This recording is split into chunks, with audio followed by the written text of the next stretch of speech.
ശ്രീകുമാർ മനയിൽ ഇതൊരു ചെറിയ വിഷയമായിട്ട് കണക്കാക്കാൻ കഴിയുകയില്ല എന്ന് ഹൈക്കോടതി പറഞ്ഞിരിക്കുന്നു.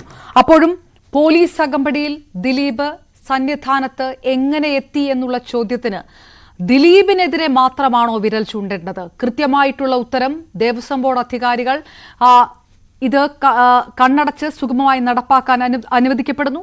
ഇതാദ്യത്തെ വിഐപിയുമല്ല ദിലീപ് സന്നിധാനത്ത് വിഐപി ദർശനം നടത്തുന്നത് എന്നതല്ലേ സത്യം?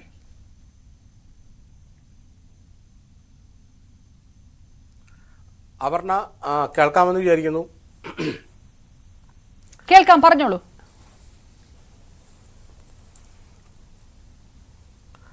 അപർണ, ഇതിനകത്തൊരു കാര്യം മനസ്സിലാക്കേണ്ടത്, നമ്മുടെ ബഹുമാനപ്പെട്ട ഹൈക്കോടതി ഈ VIP ദർശനം ഒഴിവാക്കണമെന്നുള്ളൊരു നിർദ്ദേശം ബഹുമാനപ്പെട്ട ഹൈക്കോടതി നൽകുമോ എന്നുള്ളതാണ് നമുക്കിവിടെ പ്രധാനമായിട്ട് ചോദിക്കാനുള്ളത്.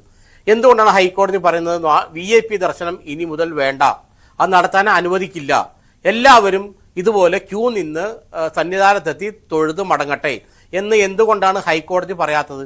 ഹൈക്കോടതി ഇപ്പോൾ CCTV ദൃശ്യങ്ങൾ വിളിപ്പിച്ച്, ബഹുമാനപ്പെട്ട ഹൈക്കോടതി ഇപ്പോൾ CCTV ദൃശ്യങ്ങൾ വിളിപ്പിച്ച് അതിനെക്കുറിച്ച് അന്വേഷണം കോടതി അലക്ഷ്യം എന്നൊക്കെ പറയുമ്പോഴും ഇനി മുതൽ ഈ ഒരു VIP ദർശനം വേണ്ട എന്ന് ഹൈക്കോടതി ഉറപ്പിച്ചൊരു നിർദ്ദേശം ദേവസ്വം ബോർഡിന് കൊടുക്കാൻ കഴിയുമോ എന്നുള്ള ചോദ്യം ഇവിടെ ഉയർന്നു വരേണ്ടതുണ്ട്.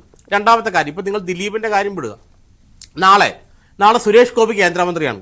നിങ്ങൾക്ക് തോന്നുന്നുണ്ടോ സുരേഷ് ഗോപി പമ്പയിൽ നിന്ന് കയറി നടന്ന് ക്യൂ 14 മണിക്കൂറും 12 മണിക്കൂറും ക്യൂ നിന്ന് സന്നിധാനത്തെത്തി തൊഴുതും മടങ്ങുമെന്ന് നിങ്ങൾക്ക് തോന്നുന്നു? സുരേഷ് ഗോപി വാസവൻ, മന്ത്രി വാസവൻ, നമ്മുടെ പുള്ളി അദ്ദേഹം പമ്പയിൽ നിന്ന് നടന്നു കയറി സന്നിധാനത്ത് വന്ന് 18-ാം പടിക്ക് 12-13 മണിക്കൂർ ക്യൂ നിന്ന് കയറി തൊഴുമെന്ന് അല്ലെങ്കിൽ കയറി സന്നിധാനത്തെ നിങ്ങൾക്ക് തോന്നുന്നുണ്ടോ? അതും പോട്ടെ, ഏതെങ്കിലും ഒരു മുൻ ജഡ്ജി, ഹൈക്കോടതിയിലെ സുപ്രീം കോടതിയിലെ മുൻ ജഡ്ജി, അദ്ദേഹം ഇങ്ങനെ 14 മണിക്കൂർ സന്നിധാനത്തിൻ്റെ താഴെ ക്യൂ നിന്ന് 18-ാം പടി ചവിട്ടി കയറി നിന്ന് തൊഴുതു മടങ്ങുമെന്ന് നിങ്ങൾക്ക് തോന്നുന്നുണ്ടോ? പോട്ടെ, ഒരു ദേവസ്വം ബോർഡ് ഒരു ഉദ്യോഗസ്ഥൻ, ഒരു ഉന്നത പോലീസ് ഉദ്യോഗസ്ഥൻ, ഒരു രാഷ്ട്രീയ നേതാവ്, ആരെങ്കിലും ഒരാൾ അങ്ങനെ 14 മണിക്കൂറും 15 മണിക്കൂറും ക്യൂ നിന്ന് സാധാരണ ഭക്തനെ പോലെ കയറി നിന്ന് ക്യൂ നിന്ന് തൊഴുതു മടങ്ങുമെന്ന് നിങ്ങൾക്ക് ആർക്കെങ്കിലും തോന്നുന്നുണ്ടോ?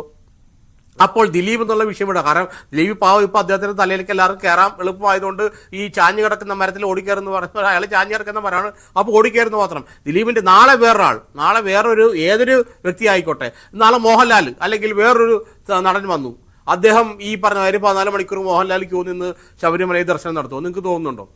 അപ്പോൾ ഇത് നമ്മൾ ഒരു വ്യക്തമായിട്ട് മനസ്സിലാക്കേണ്ടത്, ഇത് അവസാനിപ്പിക്കാൻ കഴിയുമോ? ഈ ഒരു discrimination from in front of the deity, ഈ വിശ്വസിക്കുന്ന ദൈവത്തിന് മുന്നിൽ ഉണ്ടാകുന്നൊരു ഡിസ്ക്രിമിനേഷൻ ഒഴിവാക്കാൻ ബഹുമാനപ്പെട്ട ഹൈക്കോടതിക്കോ അല്ലെങ്കിൽ അതിന് അത്തരം ദേവസ്വം ബോർഡിന് നിർദ്ദേശം കൊടുക്കാനൊക്കെ ഹൈക്കോടതിക്ക് സാധിക്കുമോ എന്നുള്ള ചോദ്യമാണ് ഉയർന്നു വരുന്നത്. രണ്ടാമത്തെ കാര്യം, ഹൈക്കോടതി ഇപ്പോൾ CCTV ദൃശ്യങ്ങൾ വിളിപ്പിച്ചെന്നാണ് മനസ്സിലാക്കുന്നത്.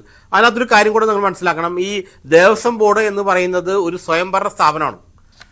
ഈ സ്വയംഭരണ സ്ഥാപനത്തിന് കൃത്യമായിട്ട് അതിൻ്റെ സ്റ്റിപ്പുലേറ്റഡ് ആയിട്ടുള്ള അതിൻ്റെ ഉത്തരവാദിത്തങ്ങളും ധർമ്മങ്ങളും ഫംഗ്ഷൻസും ഉണ്ട്. അത് നിർവഹിക്കേണ്ടത് ദേവസ്വം ബോർഡാണ്. പോലീസ് ആകട്ടെ ഗവൺമെന്റിന്റെ മിഷനറിയാണ്.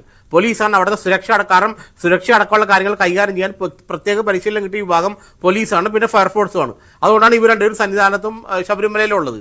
ഈ ദേവസ്വം ബോർഡ് ആണോ ശബരിമലയിൽ ഇക്കാര്യത്തെ നിയന്ത്രണങ്ങൾ വരുത്തേണ്ടത്, അതോ ഹൈക്കോടതിയാണോ? ഈ ചോദ്യം അവിടെ ഉയർന്നു വരുന്നത്. കാരണം ദേവസ്വം ബോർഡ് എന്ന് പറഞ്ഞാൽ കൃത്യമാണ് നമ്മുടെ യൂണിവേഴ്സിറ്റികളെ പോലെ വലിയ അധികാരങ്ങളുള്ള, നമ്മൾ സർക്കാരിനൊന്നും ഈ ദേവസ്വം ബോർഡിന്റെ കീഴിലെ ക്ഷേത്രങ്ങളിൽ യാതൊരു അധികാരമില്ല, വളരെ നാമമാത്രമേ അധികാരമുള്ളൂ. അപ്പോൾ കൃത്യമായ അധികാര സ്ഥാനമാണ്, അല്ലെങ്കിൽ കൃത്യമായ അധികാരം പ്രയോഗിക്കാൻ കഴിയുന്ന ഒരു സ്വതന്ത്ര സ്വയംഭരണ സംവിധാനമാണ് ഈ തിരുവിതാംകൂർ ദേവസ്വം ബോർഡ് അല്ലെങ്കിൽ കൊച്ചി ദേവസ്വം ബോർഡ് എന്ന് പറഞ്ഞാൽ. അതൊരു ഈ Thiruvithamkoor Kochi Hindu charitable religious act തന്നെ ഭരണഘടനയുടെ 9-ാം ഷെഡ്യൂളിൽ പെടുന്നതാണ്. അപ്പോൾ വലിയ വിപുലമായ അധികാരങ്ങളുള്ളൊരു സംഭവമാണ് ഈ ദേവസ്വം ബോർഡ് എന്ന് പറഞ്ഞത്. അപ്പോൾ ദേവസ്വം ബോർഡിനെ കൊണ്ട് ഹൈക്കോടതി തന്നെ ഇത് ചെയ്യിക്കണോ, അതോ ദേവസ്വം ബോർഡ് കാര്യത്തിൽ തീരുമാനമെടുത്തിട്ട് അവർ ഒരു നിയന്ത്രണം വരുത്തണോ?